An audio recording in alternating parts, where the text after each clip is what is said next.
Hello guys, and welcome to the Improvement Season podcast. It is me, Pascal Floor, and on the other end, it is the dog owner, Steve Hall. And Ada is there as well because she was barking when we introduced it the first time.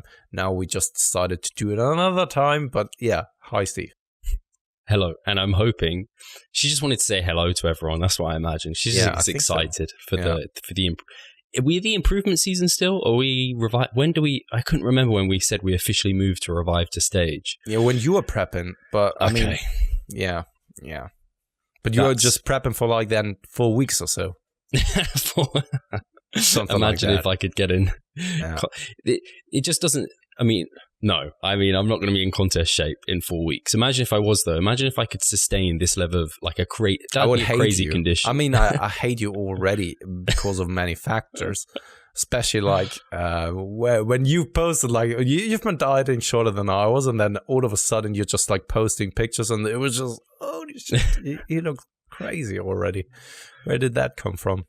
It's actually it's surreal to have seen those. It's surreal to have people say, oh yeah, you could compete and you could qualify. I'm like, oh, well, there'd have to be some poor people on stage with me, and I'd be a heavyweight. I'd be a heavyweight right now. I'm 180 pounds. The middleweights start at 175 pounds. That's so I'm crazy. 5 pounds too heavy, really. So, sure, I think in 5 pounds time, maybe I'd qualify then. And it's pretty exciting to be at the top end of the middleweights, though, potentially. That is something I didn't envisage happening. And it was always the goal, wasn't it, to fill out that class? And I mean, imagine, I don't know, 5'10" isn't too short to be a heavyweight.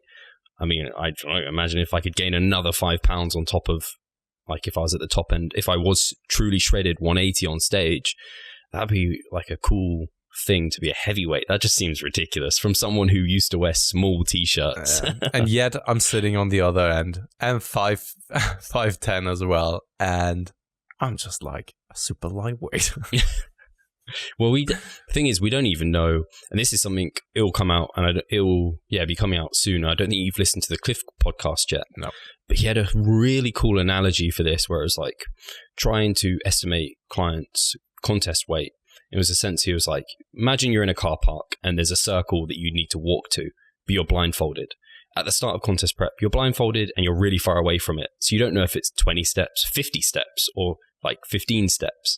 So what you do is you walk forward 20 steps. You take the blindfold off, and this is when you check like how lean you are, how you're looking. And then you're like, maybe it's 20 to 15.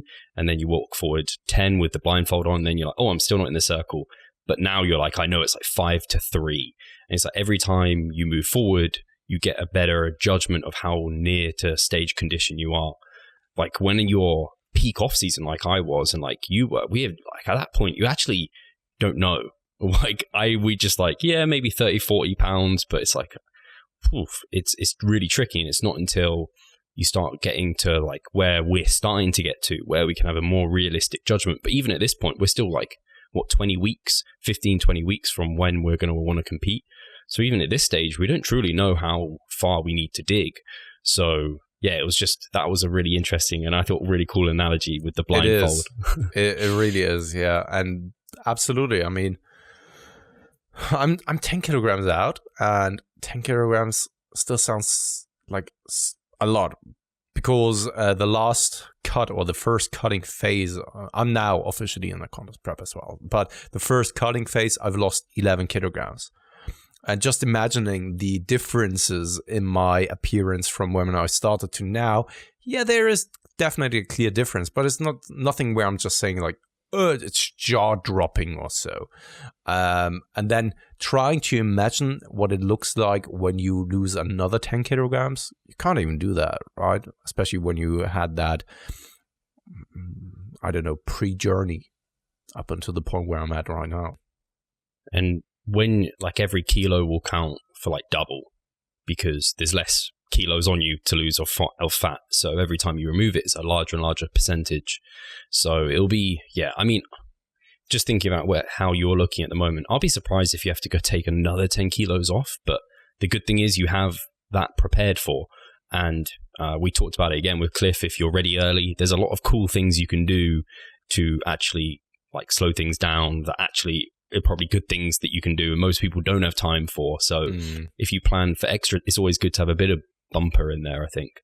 And who knows, because with what has happened over the past couple of months with me, I was chronically ill.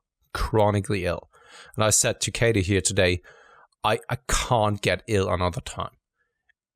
At least nothing that happened here to me over the past 4 or 5 weeks now, because I'm still coughing and stuff, right? It would end my prep probably if I had to take another 4 or 5 weeks because I'm so sick. Because over the time span of since November to now, I was sick 5 times, and 2 times out of those were like severe sicknesses, where it's just like, what is going on? Having kids at home, right? I mean, that's what I assume was happening.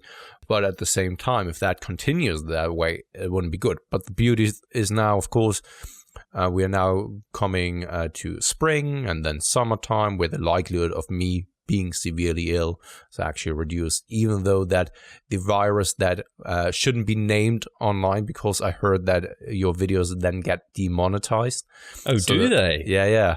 Oof. So the CV is now spreading like very quickly, and who knows? I mean, I heard a number from my parent-in-law, and she is a doctor, that it's estimated that 70% are being Merkel affected by that. Said that. Oh, okay, yeah, cool. So in Germany, sorry. Yeah, so that this is the estimation right now. So it could very well be that I am one of them at some point, because just from a statistical perspective, 2/3 of the population in Germany is then affected, which is, yeah, it could easily be you then, right? And if that's the case, I mean, then you need to go into quarantine or so, and yeah, then you can't really train, and yeah, we'll have to see. It's certainly unsure times at the moment, which is I'm kind of in some ways thankful that we're so far from when our competitions are meant to be. And this is obviously very selfish thoughts, because there's much bigger and larger impacts of everything that's going on. But from what we're talking about now, in specific to what we're doing, like, I'm kind of thankful that our shows are so far away, because yeah, there's events being cancelled all the time, and it's very tricky. And actually, out of interest, is Hugo he's not at school, play school? Is he still going? Yeah, he is. It's crazy, because where I was living before I moved to this place, it was in Prenzlauer Berg, there is a kindergarten that closed down at the Papperallee. This is right where I lived, and it closed down because of Corona. CV, demonetization of a CV incidents. And yeah, I mean, it is what it is. The thing is that there's no reason to panic, but just because you don't panic doesn't mean that you should just, like, I don't know, ignore it, right? You can still be cautious about things. And even though that I said, like, last week, I think that it's a bigger fuss than it actually is. That was during that time. I think I changed my stance on it a little bit here over the past week, because it just spreads exponentially. Yes, while the death toll is not that high in comparison to other diseases, and on a daily basis, there are so many other diseases that then impact or cause some kind of a mortality. It's still, I mean, if it's a global pandemic that now kind of creeps into other areas in life, especially like the economic field, that you can't travel to the US anymore, right? Things like these. Many smaller stores need to shut as well, or smaller businesses as well, also bigger businesses. It has a huge impact on the global economy. And this is, so I'm a little bit into finances, and it's just crazy what has happened here over the past couple of weeks. And we spoke offline already. So the CV is not the overall cause for an upcoming recession, or even already a recession, but it's more like the trigger. It's a black swan event. So a black swan event is something that was an unpredictable event that has a global impact. And this is basically what happened. And the recession, and maybe even a depression, was already there. All the indicators were there. And this is something that I brought up here a couple of weeks back. And now it's just like creeping into that field and has major implications on everything in life. So yeah, it's kind of scary because especially when it has such an impact on also the economics, right? So I'm not disputing the fact that people are dying due to that, but the thing is that this probably, due to the economic aspect of things, also has a much more impact even on people who are not under the risk of dying from something like that. They still will be massively impacted due to that impact on the economics. Yeah, I think even like to relate it back to like our kind of industry, I guess. I know for the Arnold's, for example, that was cancelled, a lot of small retailers and independents that's put thousands of pounds of like investment into that, and then it's all gone. It's like, wow, like you have not made any of your money back, and there's just no way out for you.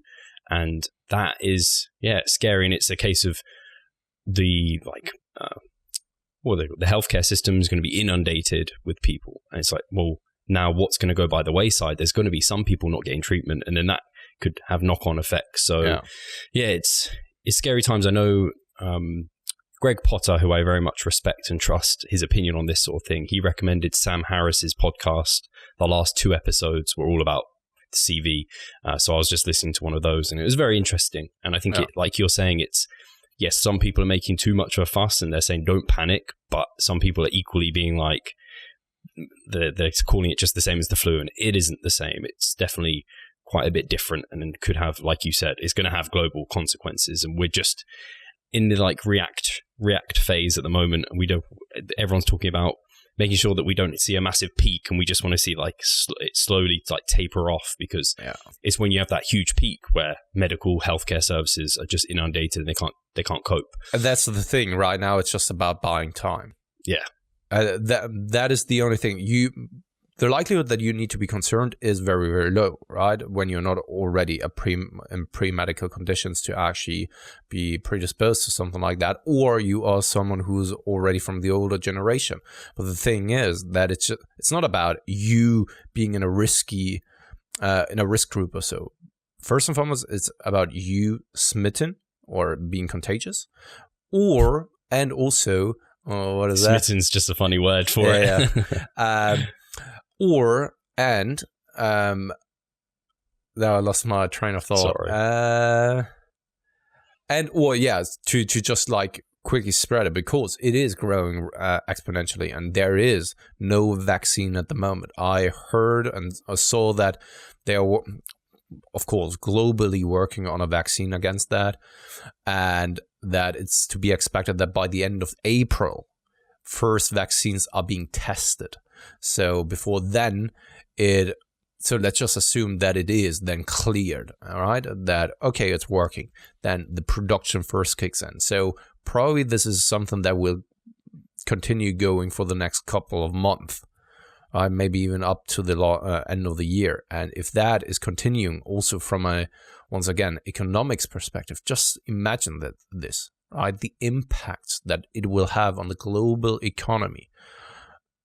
It can be perhaps the worst financial thing that we will ever experience in our lives.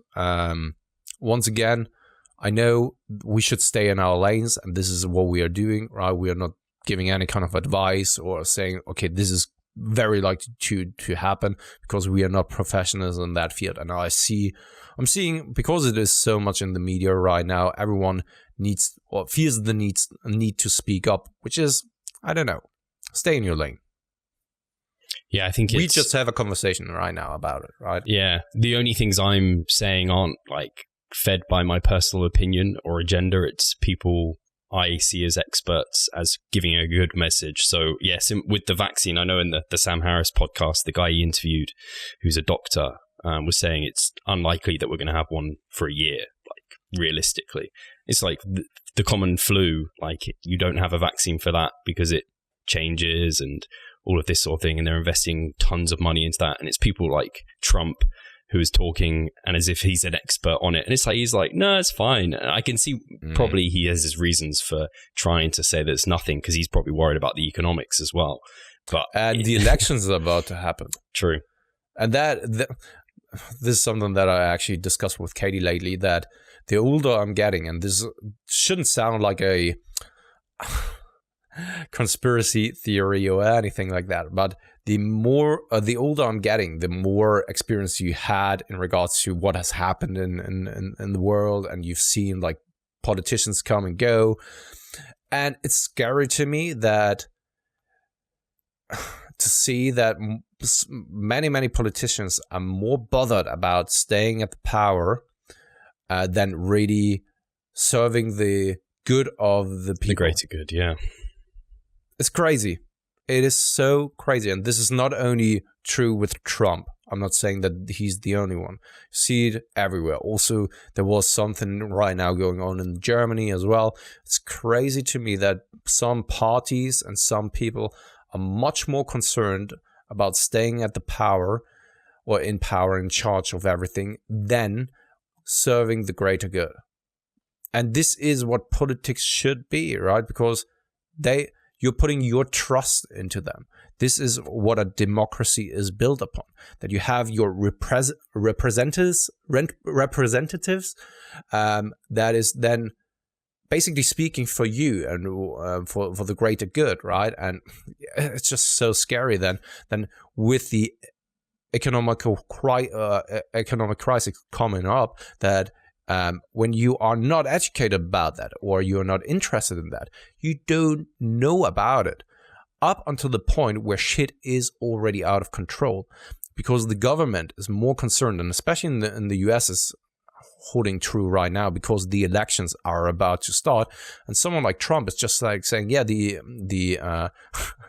economy is going as great as never before in the history of the US, which is absolutely not true. I mean, when it comes to like people being employed, and the employment rate is the non-employment rate is as low as possible, or like ever over the past 50 years, I think, ever since the 60s, that is not always a good indicator. That is most of the time with other indicators showing that a recession is coming, right? And if you're then saying like, yeah, the economy is as great as it has been like since 50 years, is not necessarily lying, but it's kind of deceptive at the same time. Just because you know that an election is coming, and when a financial crisis is about to happen, and you are at the power source, then you will be made responsible for that, right? And you're trying everything possible to just like put it under the rug, which is, I don't know, it's so scary at the same time. And I know that we are massively deviating now from everything here. I was just going to say, how can I relate this back to this sort of thing that our listeners want to hear about? Maybe I'll cut it out because it's just like deviating too drastically from everything. I was just going to say, it's a good reason to stay skeptical, because like we've said, like there's people posting about various things, and you always see PTs coming out of their lane and talking about like, I don't know, hormones to a large degree. And it's like, you don't really know enough about hormones to be talking about hormones, but they're seen as a guru or an expert. So people just believe them.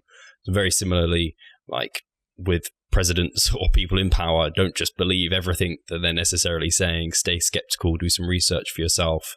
And that's the best way to, everyone needs to take care of their own position. And don't like be autonomous, and like take care of yourself, and don't just be ignorant. So but to draw it back to us, you have had, is this your first week now in prep? You've been in prep just over a week, right? Ever since Saturday. How's it going? It's going well. The first days were a little bit of a hassle because over the diet break, I was actually quite hungry. I really needed to keep my shit together. Probably also because I was feeling lethargic the entire time. And as most people who have struggled with something like binges can attest to, is when you most often binge or overeat when you're feeling tired, when you, I don't know, when the food, when you experience some kind of a brain fog. And that was going on for me for 4 weeks. I was feeling just like shit the entire time. I mean, I wasn't on the Improvements in podcast this 1 week just because I felt so terrible. And it was just like a chronic lethargy hanging around. And because of that, I think I was just like hungry the entire time. But I kept my shit together, so I was able to actually maintain my weight just nicely. Now entered the deficit, hit new low weigh-ins this week, which is 78 kilograms. And I was sticking there for the last couple of days. It's just like 78 after 2 days being in a deficit, and then every single day weighing it at 78. It was just like, what is going on? I hardly ever have it that my weight is that constant. I have it sometimes, and normally when that's happening, and I've seen it with clients, is normally a new low is like looming. It's just like the body's just like on the edge. I'm also assuming that a new low is coming because of the way I'm eating in the caloric deficit. So right before I went into the diet break, I was eating 300 calories more because I always had like a low calorie ice cream. So 350 calories more. And I'm eating the same just without that ice cream right now, just to accelerate the fat loss here in the initial 1 to 2 weeks. And then I will bring up the calories once again. So I know that I'm in a drastic caloric deficit, especially because in the maintenance phase, I ate around 2,700 to 2,800 calories and I maintain my weight. So right now I'm sitting at around 1,800 calories for a day. And just from collecting that data, I know, okay, I'm in a caloric deficit. So there's no way I won't be accelerating the first 1 to 2 weeks to just get into that diet mode once again. Hey, Pascal here. I just quickly wanted to remind you of our online coaching service. At Revive Stronger, we put a huge emphasis on the personal aspect of our coaching. And if you want to take your physique and knowledge to the next level, hit the link in the description below. Yeah, I think, a good example of water and what that can do is I am, like every week since I'm in my 3rd week of eating at maintenance and certainly being at substantially higher calories. So I was around, I think, 2,400 calories when I was dieting, and now I'm up at 3,000, and this week I'm at 3.2 to 3.3. But every week I keep losing weight, and it's not like I'm losing fat. It's just I'm losing small amounts of water, and it's just balancing itself out from all the weeks of stressful dieting beforehand. And I know like it's not going to last forever. It's like this magical reverse dieting. I think people get very bought into it because they just see water losses. They're not seeing like true like fat loss going on. It's not like I'm looking tighter. I'm certainly looking fuller, but I'm not looking like leaner. I can tell you that. So yeah, like you will be in a drastic deficit for those 2 weeks, and it could well happen where you don't lose anywhere near as what you expect, but you know it's coming. That's the difference, because I think people will be tempted, like you'd be at 1,800 calories. Oh shit, 2 weeks have gone and I haven't lost like the 1% of body weight I expected each week. So I'm just going to have to dig even harder or continue eating low. But you know, you can reintroduce calories up. That will probably remove some of that stress. And people will be like, oh, you added food in and lost more weight. Well, obviously you were starving before and starvation mode slowed you down. But it's like, once you understand and have more data accrued, you understand what water weight can do and where visual aspects also come into play.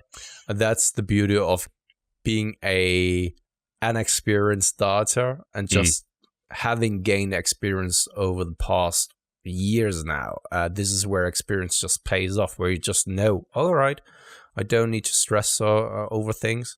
I know that XYZ is the case. So yeah, no need to stress about it. And you said, I think, I don't think I was, it was the past weekend I had posing coaching from Andrew and Steph, which is pretty cool. And I vlogged it, and actually I recorded most of my posing, but I think my camera overheated the first time after like half an hour of recording. Yeah, classic. So older Sony cameras were known for doing that. And then the second time it ran out of battery, but I had a big battery pack with me, so I managed to do a little ending scene with them and everything and record my journey home, which was cool. So yeah, it was really cool to do that with them and get like reacquainted with posing, because like you hit some shots, but I haven't really been properly practicing. And I told Pascal when I was doing it, I was like, instantly my quad like cramped. And then I was like, my legs were shaking. I was like, shit, this is embarrassing. But I know you said from about 16 weeks out, that's when you're going to start picking it up a little bit more. Yeah, I think before that, so I know that Z is someone who's always like asking me, when are we starting to pose? When are we starting to pose? And he already bombarded me with that when we started the contest prep, where it's like, okay, you still have 30 weeks to go. And it doesn't really, so in my opinion, it doesn't serve any kind of benefits doing it that far out of the show, like on a continuous basis, because you simply don't see certain muscles pop. Maybe it feels that way, right? But if you can't tell that they are popping, maybe you are now ingraining a bad movement pattern or a bad habit of posing.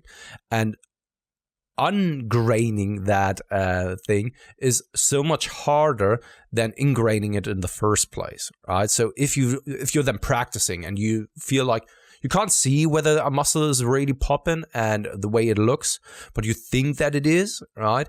Then it could very much be that you are now ingraining just a bad movement pattern. And all of a sudden, you're 12 weeks out and you realize like, shit, why are my muscles engaged? It felt like they are, but apparently they aren't. And then you have to redo all of these things and go back. And because of that, I think that it's kind of a waste of time to practice posing that meticulously, that far out. Yeah, I think the perfect time is when you have, like, we like people to generally, if we can, do their contest prep in phases. So lose that chunk of fat and then go into a period of maintenance, like you've just finished and I'm just in now. And it's kind of like, once you've lost that big chunk of fat, after that, like now, you probably can start hitting poses and be like, okay, I can see a bit of quad separation. Exactly. I can see, like, I don't know, I've lost some fat around my like ankles or my hips, and these are the poses I'm going to start hitting. But before that, you're just like a fluff ball. So exactly. You don't really know what things look like. It's just like, then you're trusting the process. And when it comes to posing, do you really just want to trust the process? No. You want to actually present a visual package. And for this, you have to actually see what you do. Right? It's also like, people, I think that you should learn posing in front of a mirror first, just so, because once again, feeling something may be a false perception of what it actually is that is happening, right? It's the same when I'm hitting a back pose. Then I hit a back pose and then I recorded myself in the video, and then I realized like my scapula were too contracted, too close together. And this is something that you see with a lot of people, where it felt like, yeah, my back looks amazing. And all of a sudden I see myself in the video and it was just like, okay, my back looks absolutely awful. And the same goes for something like posing practice. I think in the first initial stages, you need to pose in front of a mirror, and then the closer you're getting to the show, then drop the mirror, because you now ingrain kind of these movement patterns. So, and this is the same when it comes to being too fluffy. If you can't really see what you're doing, it's the same as if you are not posing in front of a mirror and you've never posed before. It may feel great, but in the end, it may look awful. I would say it was very obvious that I was, like, compared to Andrew, when he was taking me through the poses, I was just like, oh my gosh, like, he can not only do smooth transitions, but he can hit, like, I don't know, hit them in like a cool way. And I'm like, I can see how what I want to be able to do is wear a blindfold and be able to hit these, but to get, I need to hit them right first and see them in a mirror. And then once I'm there, then I just want to be able to hit them. But if you're doing that, like you said, and you're kind of hitting them initially and learning them with a blindfold on, which is like when you're over fat, then like you don't know how they really look, and you could be ingraining something that just doesn't look great. So I do think you're like completely right in not starting posing practice too early. Something really cool that I picked up. I don't know if I ever told this on the podcast or I ever told you, Pascal. And I think mainly competitors will be able to appreciate this. But when I was posing with Jeff Alberts on Skype a long time ago, we were trying to get my X frame as good as possible. And I think because I didn't have great legs and I had a big waist, it was a case of shifting my hips back. So like it was uncomfortable, the amount we were shifting them back. It was ridiculous how far I shifted back. And then I'd have to really arch my chest up to not look ridiculous, and like as if I was just bowing. But with Andrew and with Steph, Andrew was like, don't shift your hips back. Like, you don't need to shift them back at all. Just stand tall. And I was like, wow, I can hit this and I can have an X frame without any hip displacement back, and I can tense my quads better. And that really gave, like, don't know, sometimes you just have periods of time where you're like, oh, I feel really good. Like that made me feel really good. It's like, it's strange, but being able to hit that pose like a true bodybuilder and not have to manipulate it, it's like God's earth to try and look half decent, made me feel pretty good about it. No, cool. Cool. No, I'm very excited for that vlog to come out because I want to see those posing videos as well myself. Yeah, I'm going to have to watch because there was some cool moments where they cued me on certain things and they said certain things. So I want to watch it and so I can select the most key points because I don't want to just put an hour vlog out there. Just all the content. So yeah, it should be pretty cool. I'm excited for that. Oh, cool. Question time? Yeah, we can do that. Or actually, I wanted to ask you first of all, because there was something different in your life, and I asked you off air if I could bring it up. Your mother-in-law was over for a few days. I don't know if that... Not the mother-in-law. Oh, sorry, no. Mom. Yeah. It's because you said mother-in-law before. Your actual mum was over. How was it? So it caused a lot of reflection on just several things. So over the past two weeks, also due to the sickness and all that kind of stuff, and other things happening in life, I was just like, once again, thinking a lot of the situation, business, personal development, and also like past things. So I may not come across like someone like that on the podcast, but I'm someone who is thinking a lot. Which is not always the best thing. I think it comes across. Okay. Sorry for that. And when I saw her, because the last time I've seen her is 2 years ago. And before that, I think 5 or 6 years have passed before I once again saw her. And the last time I saw her was the first time when Katie and Hugo were introduced to her, and also the other way around. And it was like we visited her, not really her, but also we've been in that area, and then we just met up very quickly. This time she actually came to us for 3 days, and it just made me think of so many things. I don't know. I of course talked a lot with Katie about how I felt. I couldn't put some things, some emotions I couldn't put into words. I had a hard time understanding how I feel. And this is something that happened in my life a couple of times already, where I had like a hard time to understand my feelings and how I truly feel, whether there's something underlying going on and stuff like that. And this happened once again. So just as a small background, and I'm, as you guys know, I'm absolutely honest and open about certain things, and especially things like these, because I don't see a reason for why I shouldn't talk about them.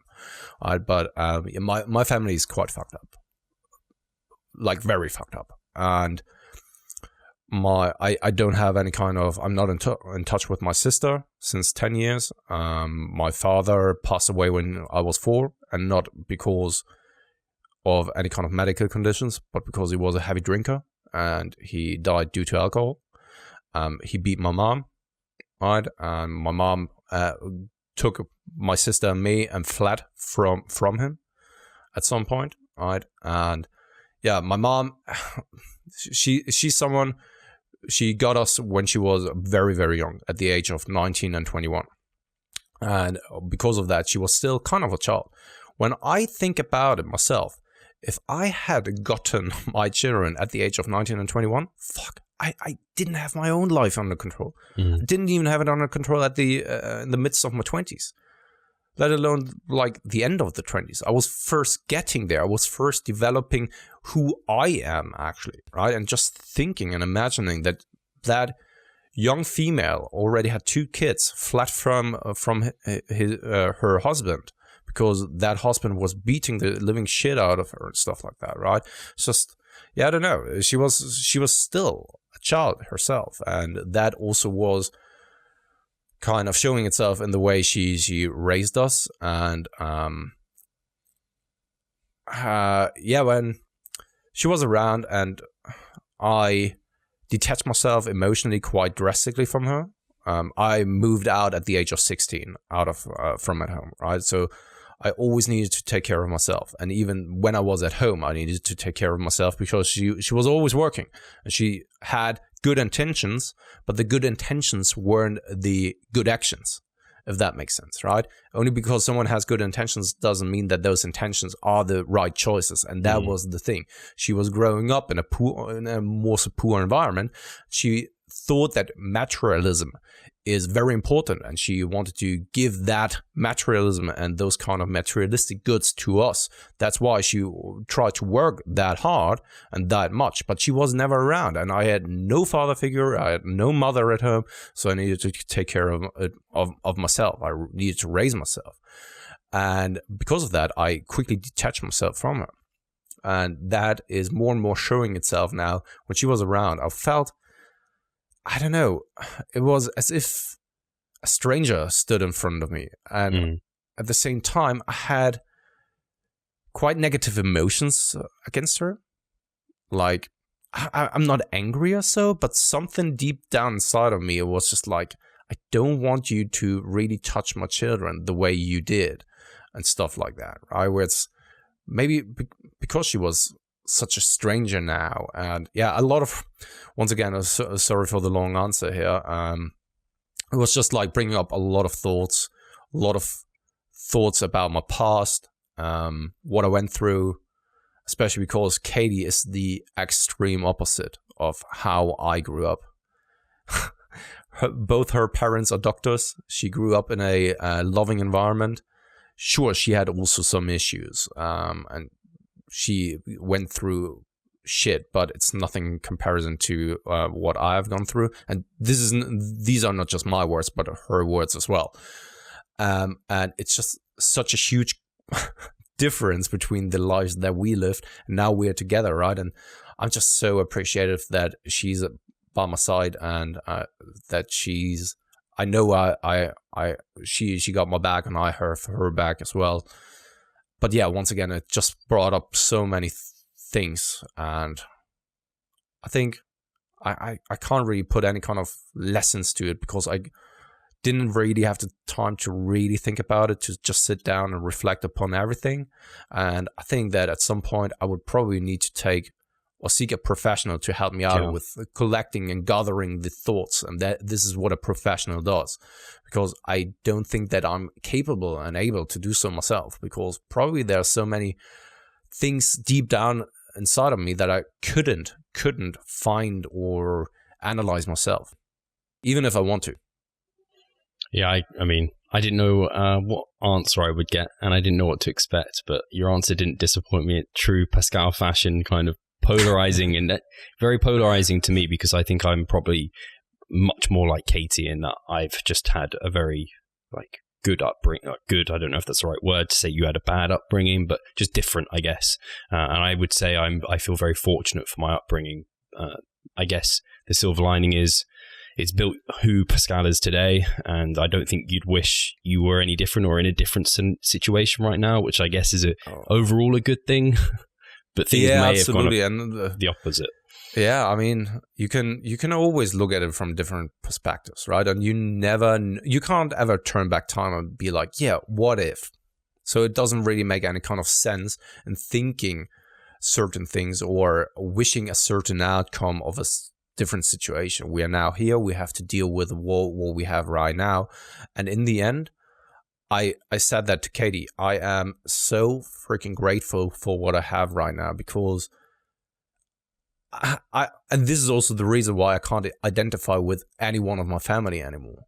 And it may sound very harsh right now, and this is completely, I'm very, very sorry. I don't want to step on anyone's feet here in the audience or so. But when I look at my family, I'm embarrassed. I feel like they are a bunch of losers. And I don't identify myself with them because I feel like there's such a huge discrepancy. And at the same time, I hate myself for thinking that.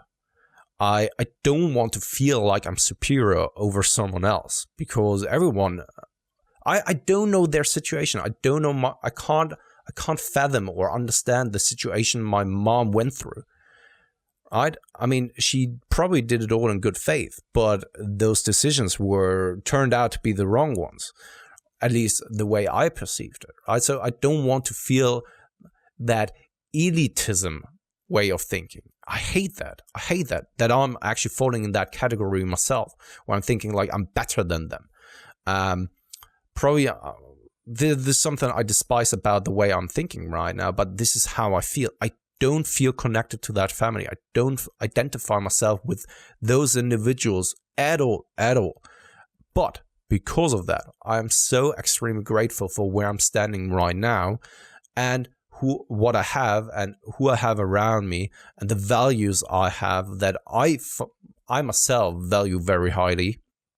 And it could have turned out so different because when you're growing up in a certain environment, odds are and chances are that you are following the footsteps of your parents. And my parents were and are alcoholics. They were dealing with drugs, so not dealing with drugs on the street, but took drugs. My sister is just a complete psychological wreck who's full of drugs the entire time. And it could have easily been me as well.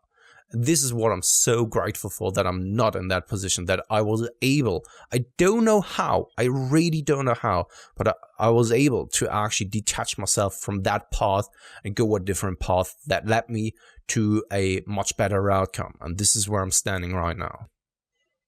This episode's taken a very different route, hasn't it? Yeah, absolutely. I didn't expect that all the way from as well. Economic crisis. Yeah. What a deep episode it is. And then a Pascal backstory that I don't think we've ever heard before. But that's kind of what the improvement season is all about, right? It's just delving into life's deeper meanings, and some really superficial stuff often comes up, which is also fun.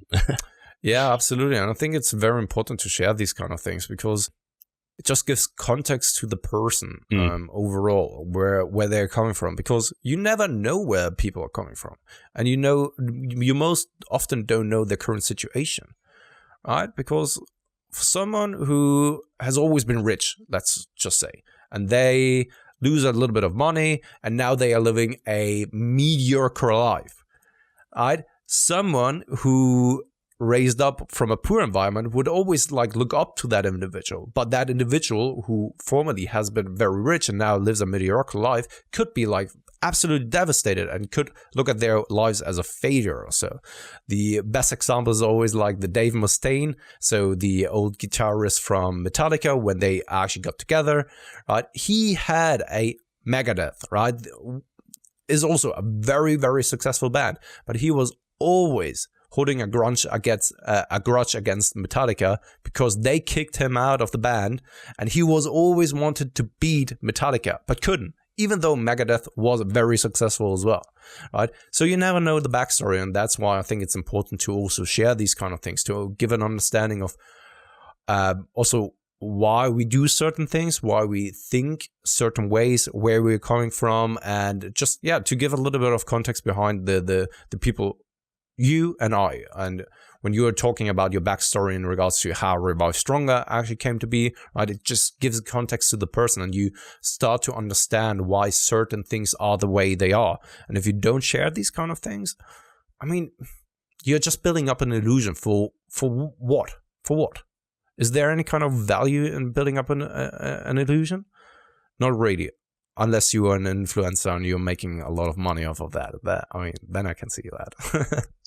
And I think, it's something really important, because I think a lot of the time when we open up about things, and it tends to be you that's opening up about things, but I'm sure there's some things that I'm in interview mode, so I end up just interviewing the person that I'm on the improvement season with. So often the time I'm asking you loads of questions, but sorry for that. It's all right. I'm very used to it. It's the role I always end up just playing. What was I going to say? But I feel bad for that though. But the thing is, a lot of the time when you do open up about various aspects of things that have happened in your past, a lot of the listeners also can connect with that. And I think there's a lot of value in that, and people feel very kind of good and able to share their emotions a bit more. And I think generally it's nice that people share and can communicate with one another. So a lot of the people that get into like physique sports and will listen to this and are as obsessed to listen to all of this are very similar to ourselves. And so it's kind of, that connection's nice. I'm wondering how many people had a family where everyone is kind of a drug addict and alcoholic. Hopefully not too many. Where the father was beating the mom, and then everything was just crumbling together. Father was dying at the age of when I was at the age of 4. Hopefully not too many people this time. So sounds like a Netflix if you can relate special. to that, I'm very, very sorry. I'm very sorry, but I feel you.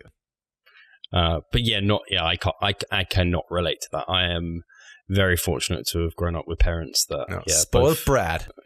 I mean, in some ways I do feel spoiled, and in some ways I kind of wish I had a bit of that tougher upbringing like you did, because I think it would in some ways make me a tougher individual, and sometimes I feel soft, but I won't go into a whole discussion behind that now.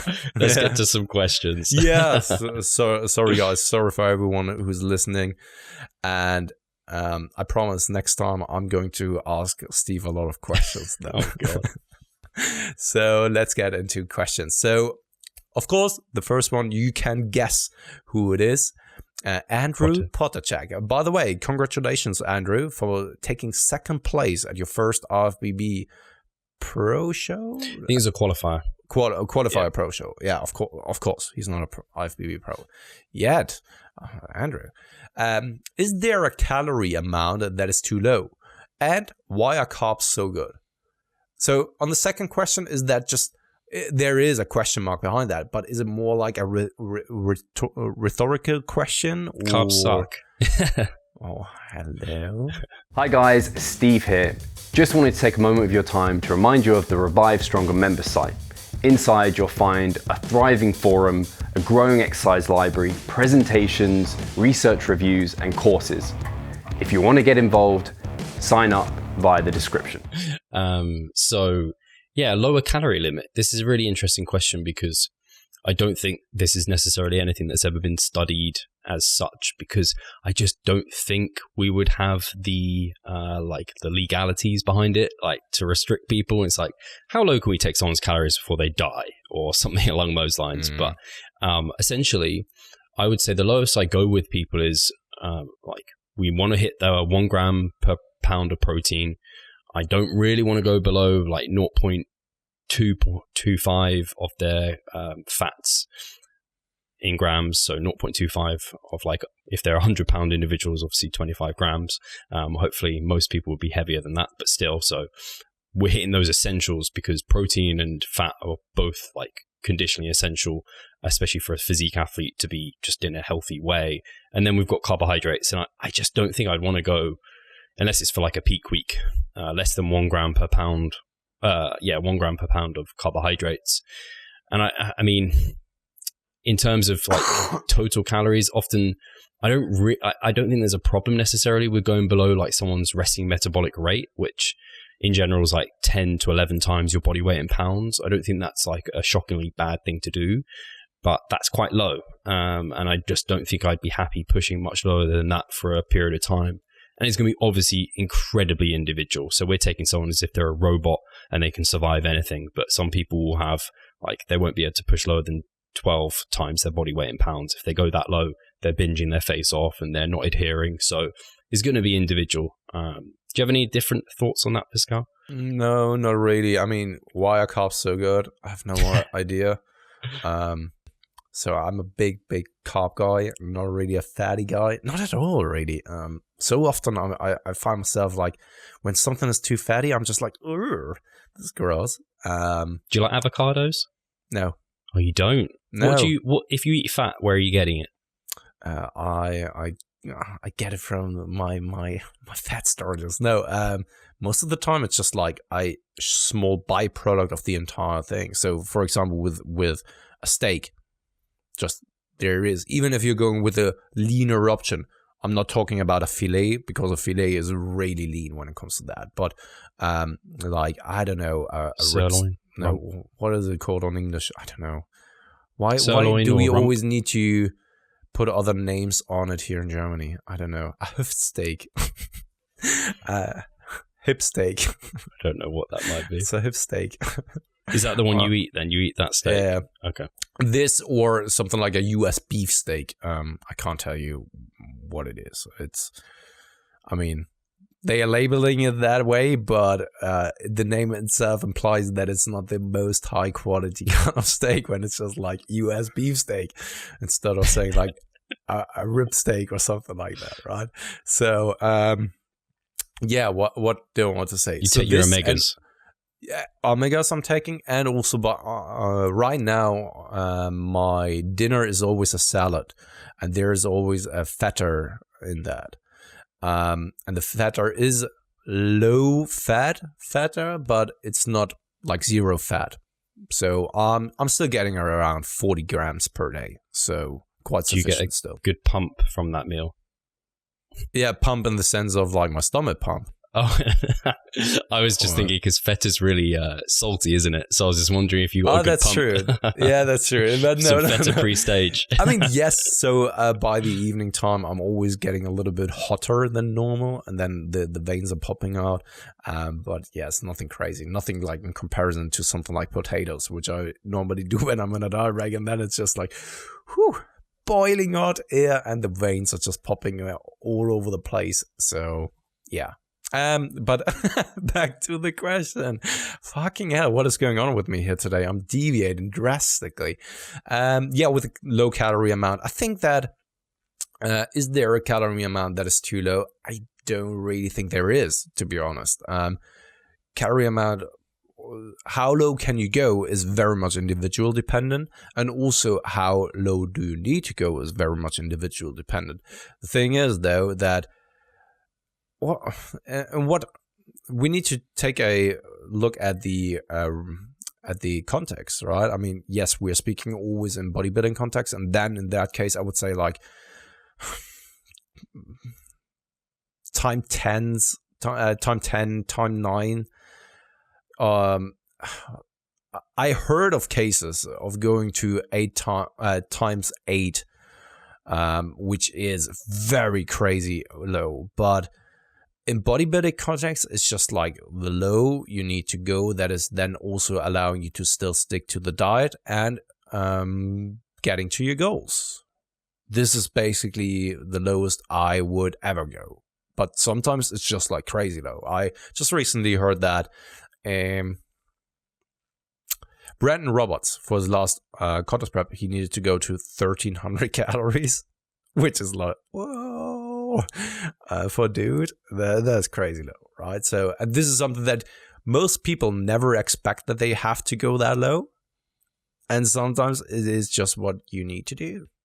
I sometimes wonder when people quote those lows, I wonder if Brandon also took refeeds, because if he then took his weekly average, it might not have looked as crazy low. Just because sometimes I see people quote them, and I'm like, but a lot of these guys I'm seeing quote them, I reckon they have refeeds. True. Yeah. Never thought about that yet, but you are absolutely correct. The good thing about me right now is that I've proven to myself that I could easily be at around 16 to 1700 calories, still have food in my digestive tract and be kind of sane. Yeah, sure, it's getting harder the leaner you're getting, but I've proven to myself that I'm not like getting absolutely crazy when I'm at these low of calories. But yeah, once again, the leaner you're getting, the harder it becomes. But that's good to know that I could even go that low for a certain amount of time without going absolutely crazy. And on the point, just because I brought up refeeds, someone did message me and said, could we discuss the latest paper that was put out? Haven't yet read it. So I can't really comment on that one. And Bill even sent it to us both, which was actually very surprising and really nice. Yeah, I had other things on my mind as discussed earlier. It is open access, but my brief thoughts were, it's very cool.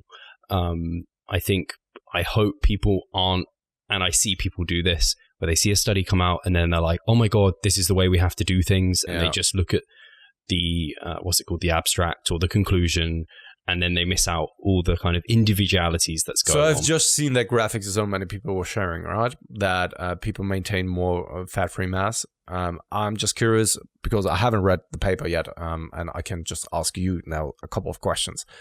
How was the fat-free mass calculated or just like measured? I can't remember because it was all written up, but I can say, and this sounds really bro-ish, it was done in a good way. Like it was a nice calculation. They even waited 2 days after the refeeds to calculate it because they were like, glycogen replenishment is going to impact that. So it was actually calculated in like they took those sort of things into consideration. And were these very lean individuals already? It said lean individuals, but it didn't have individual data points. So the average body fat was like 20% at the start, but these were men and women. So it's like 20% for a female is quite lean, but for a guy, that's really not very lean. So it said lean. So I'm guessing they were like, for males, maybe teens of body fat. Yeah. It's very interesting nonetheless, but I don't know. I would have to read that paper to give any kind of statements on that one. And the average years of training was 5 years, but that could mean that some people had less years of training, some people had more. So that was just an average report. And as we all know, the first years are probably not very good ones. So. Yeah, it's again, how qualitative was that training? Exactly. I mean, when you're then going into the lab and they are giving you a program, have they given the participants a program?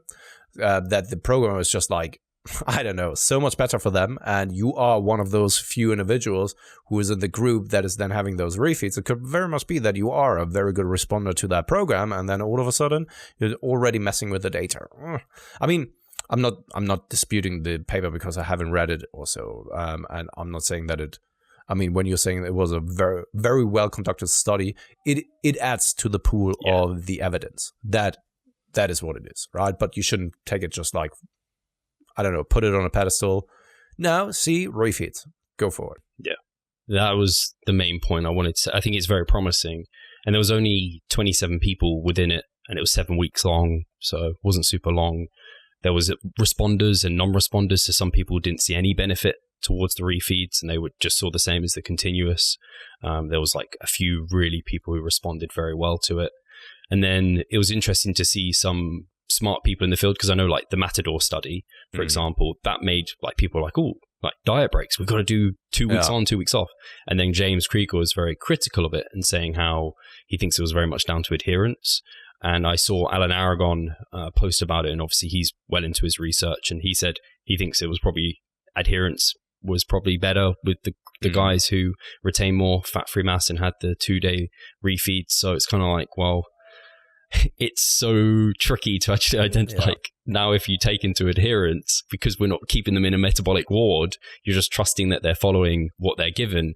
So at the moment, I think it's just another small tick for non-linear dieting. It doesn't mean you have to now just use 2 refeeds in a row every single week, but we'll be getting Bill on the podcast, like you said, in the Facebook group. And to be absolutely honest, I don't know whether I would change my approach to dieting due to that, because I'm someone who can diet very, very...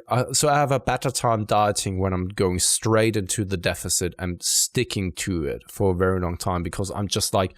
I like the robotic feel to it of just like doing the same thing each and every single day. And I know that some people don't like that. And I also know that some people on the weekends, they always have like a lot of social events where a refeed just comes in handy. But that is not the case for me. I just like being absolutely strict to the diet for a couple of weeks on then, and then maybe take a diet break, if at all.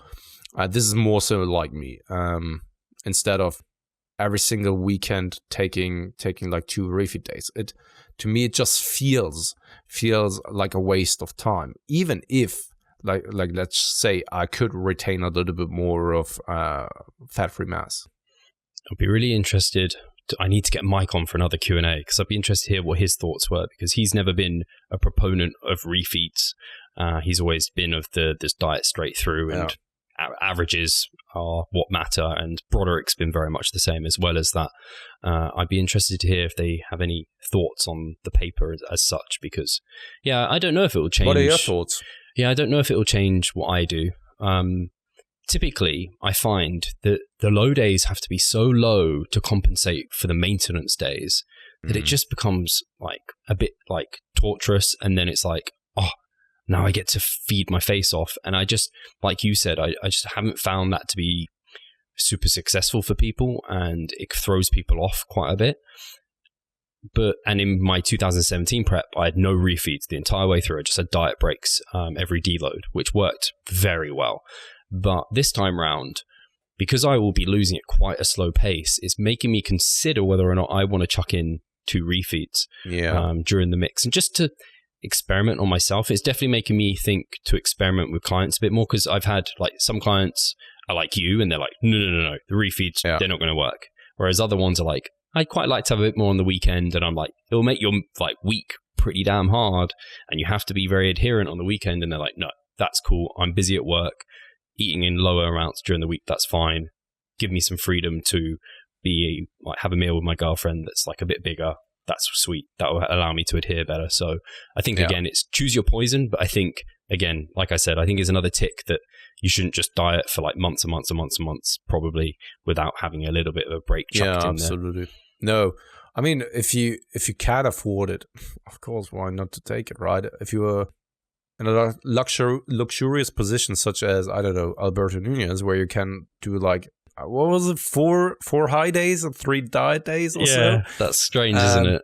Yeah, for something like this, sure, I mean, go ahead and do that, right? But I don't think that many people are in that position where they can go ahead with something like this.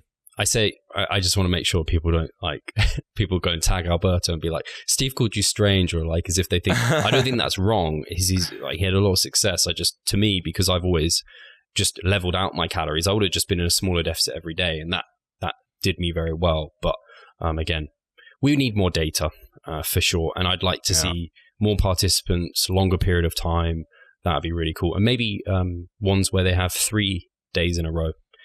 I always wonder if maybe some of the non-responders would have responded better to 3 days in a row. But again, then your low days are so low if you have 3 days at maintenance. If you're equating the deficit, which is like 25% for these guys. So yeah, anyway. Absolutely. We're already on time. Oh God. Do we have time for one more question? Can we? Yeah. Is it one we can do quick? Let me find a shorter one. I think we had this one. Okay, here's one. Are you ready for that one? So, Matej Ogorev. Is there a single thing regarding training and nutrition that Revive has a different opinion on than RP? This is something I always find these questions difficult to answer, because you'd need RP in the room to be able to say, I think you think this, I think this. Is that right? And do we fully disagree? Because I think it's like a lot of the time we bring on guests to have a round table and it's like, black and white, you must disagree on this. And we're like, no, we're pretty sure they don't fully disagree. Someone like Jordan Peters and Mike Israetel came on. And when they discuss things, they're like, yeah, I see your point. Like, this is what I think. And I think most evidence-based practitioners, of which RP definitely are, aren't black and white on things. They're very much like a shade of gray. And that's the stance we also take. So I'm trying to think if there's anything I completely don't agree with them or just am a little bit different. Does anything pop into your head, Pascal? No, it's the same as you. I mean, everything moves on a spectrum, right? Because we know that individual differences are just a thing. We can't just say like, yeah, this is what it is. And if you're looking for extremes, there are no extremes out there. I mean, like honestly, or like when you're trying to find for the ultimate answer, there isn't. Right? And especially like in a field where, unfortunately, the science is so vague. Everyone is saying that exercise science is actually not a very well-conducted field, just due to the participant size and also the funding most of the time, that the studies are quite limited, and the information and the evidence that we are right now collecting is only just like a glimpse of what it actually probably is, right? And it will take so much more time and money and effort to actually get so much closer to the truth. But the thing is that we are getting more and more and collecting more and more data, and everyone who is kind of in that evidence realm is kind of in somewhat of an agreement. And only because we are disagreeing on those 5% or even less, that is called Cyrus Law, right? We are mostly agreeing on like 95% of the things, but this is most of the time what people aren't seeing.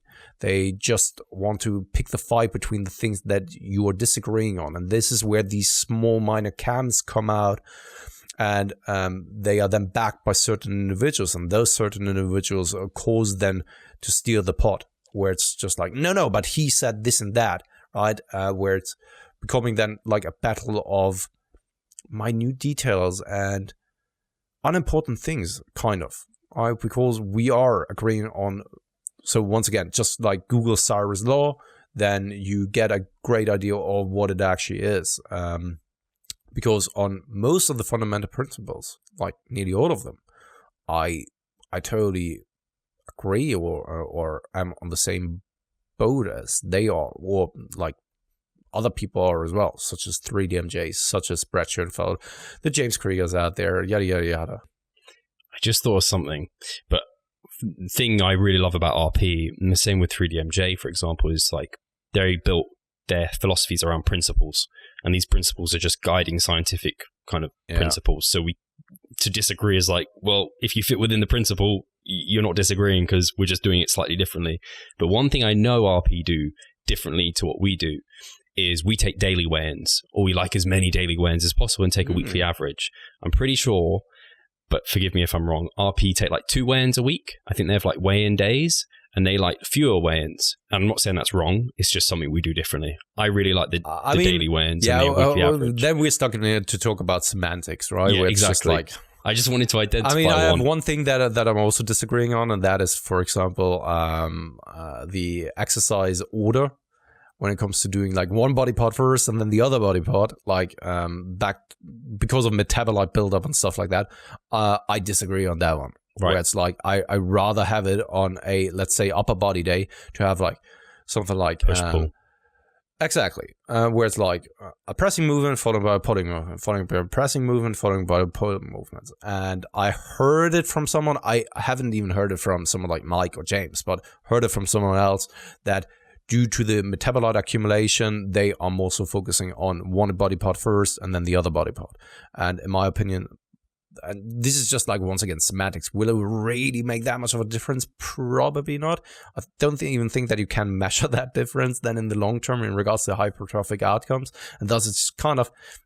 Yeah, it's similar to, I think, if you... some people like to do the isolation movement before the compound movement, like, I don't know, a leg curl before an RDL or a leg extension before like a squat.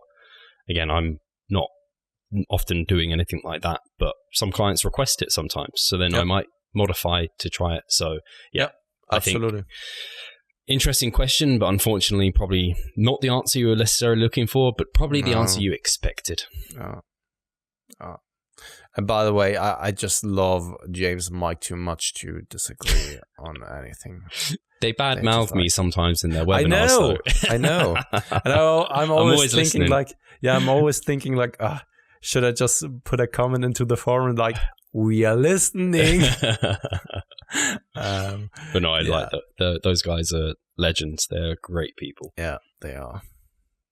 Sweet. But still, you can disagree with them. They're fucking assholes. No. Other than that, nothing. And once again, guys, sorry for have rambled this time so much. I will put time. Okay, if you have listened to that episode until now, it doesn't really matter whether I'm saying now that I put timestamps in the description below and that you can skip it to the next part then. But yeah, I hope that you enjoyed the episode. As always, hit the notification button down below, and because that helps to inform you when a new episode is coming out. Also, hit the subscribe button as always. Hit the like button because that helps the YouTube algorithm. And yeah, that's about it for this week. Fantastic, guys. Thank you so much, and we'll catch you next week. Cheers.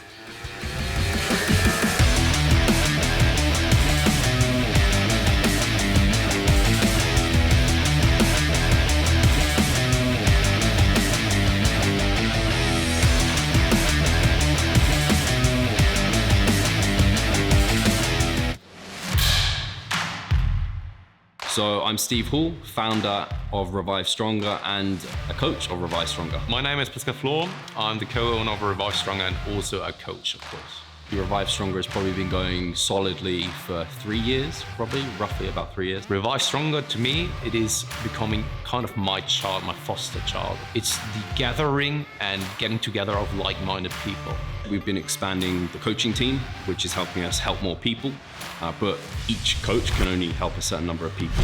Right now, it's all over the place. We have YouTube, we have Facebook, we have Instagram, but there isn't that community aspect behind that. And so the next step for us is developing a membership site. So basically, we want to create a family and a community that is then benefiting from another. A really cool community for people within our little niche is going to be a website. They will get early access to our podcast. You can access us, ask us questions. The community aspect, we have a forum there. You can ask questions, but also you can log your journey. There's also going to be courses on there. Courses, presentations on different topics. Discount of past seminar footage. We will log our journey as well. We'll start vlogging. We're going to have documentaries. Our entire athletic journey.